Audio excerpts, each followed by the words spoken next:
Ladies, you've got to keep it simple. I'm talking about your evening routine with skincare.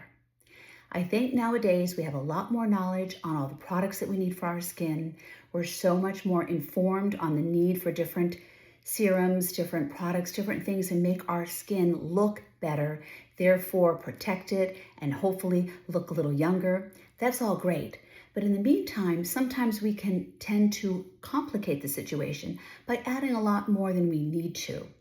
Let me say something. When I used to teach skincare classes years ago, it was so simple, but it was also a little too simple because we didn't have the things we have today. We didn't have the knowledge as much as we have today of the things that we can have to benefit our skin. So when that was back then, it was cleanse, tone, moisturize, that's it. You had eye creams and you had your facial moisturizer, but you didn't have anything else that really defined more than that, okay? You might have had a special heavier cream for night, a lighter cream for daytime, and so forth. But nowadays, we have so much more. So let me talk about how to simplify that though. For the evening routine, I'm not going to talk about daytime right now. I'm talking about your evening skincare routine. First and foremost, obviously, we need to cleanse our face. So I use different ones. I use the Neutrogena cleanser, the bar. I often use and it's in my little case here, it's the CeraVe cleansing bar, again, gentle. The makeup has to come off. So I don't use wipes. I don't like those makeup wipes. You may, and that's fine. But for my makeup, I often just use the Neutrogena cleanser. It takes it off. Sometimes you can use Vaseline. I can't pronounce what it is, but petrolatum, that's what it is. But anyway, you can use that sometimes, but I find it a little bit kind of too hard to do. I just like my gentle cleanser. But get the makeup off gently. Then any kind of toner you may want to use is got to be something gentle.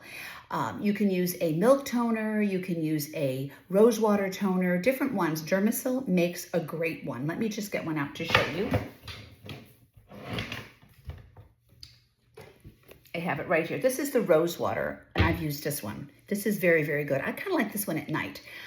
During the morning time, I like to do something else, but this is nighttime. So this is the one I liked at night. So I'm going to cleanse. I'm going to do a fresh toner just to get that skin ready. Then we're going to do the moisturizer. Nighttime is made for the retinol. You're not using retinol during the day, it's at night. I used one of the ones I used as different ones, but this is the Gentle Retinol Serum by Versed. This is also a eye roller for retinol. This is kind of nice. You can use this around your eyes at night. If I don't use this, I might decide to use the Versed one. Versed is the retinoid eye balm. This is really good because this is the one step to convert to retinoic acid. This is what I've been using for a long time. So again, basically, you cleanse. You might want to do a little toner. Then you're going to moisturize. And that's it. Don't be layering your face with so many things at night. You can rest. You might want to do a gua sha or any kind of all that lymphatic, but not every single night. You can do that 3 times a week. That would be what I would recommend.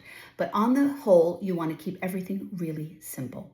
Don't complicate your routine. Understand what you're doing, why you're doing it, the needs and the purposes, and then you go from there. Sometimes we can veer off from our general routine to add a little bit more fun to it, but to every night think, I've got to do this, I've got to do that. Our brains are overloaded with so much stuff. Don't increase your stress, try to decrease your stress, and do the skincare that makes sense for you. And on that note, ladies, you know I always say, find your purpose, you'll always find your joy. On that note, have a great night. Talk to you soon.